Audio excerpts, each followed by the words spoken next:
दरगाह शाह यकीक जे मतोली ख़लीफ़ो मोहम्मद अमीन दर्स चूहड़ Jamali press club में press conference कंदे चयो आहे त कुझु ॾींहं अॻु बाबू जान दर्स पारां प्रेस कॉन्फ्रेंस कंदे मूं ते कूड़ा मनगढ़ंत इल्ज़ाम हया विया आहिनि त आउं मंशियात फ़रोशनि जी सरपरस्ती कयां थो ऐं मुंहिंजे पारां मथस हमला कया विया आहिनि।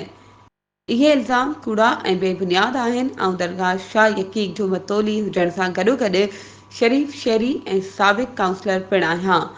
बाबूजान दर्स सां असांजो ज़मीन जी मालिकीअ तां मामिलो हलंदड़ आहे। इहो फ़ैसिलो बि अमानती पयल आहे।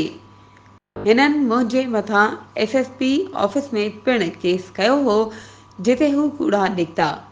मोहम्मद उर्फ़ बाबू दर्स हर भेरे कूड़ा ड्रामा ठाहे असांजे मथां इल्ज़ाम तराशी कंदो रहियो आहे। हुन SSP सिजावल खां मुतालबो कयो त दरगाह शाह यकीक ते मुसाफ़िर खाने जी आड़ में सरेआम फाशी जो अॾो हलाईंदड़ बाबूजान दर्स ख़िलाफ़ कानूनी कार्रवाई करे दरगाह शाह यकीक तां इहो आज़ार ख़तमु कयो वञे ऐं हिन पारां मुंहिंजे मथां लॻायल इल्ज़ामनि जी पिणु जांच करे मुंहिंजी इज़त ते कयल हमले जो केस दाख़िल करे मूं सां इंसाफ़ कयो वञे।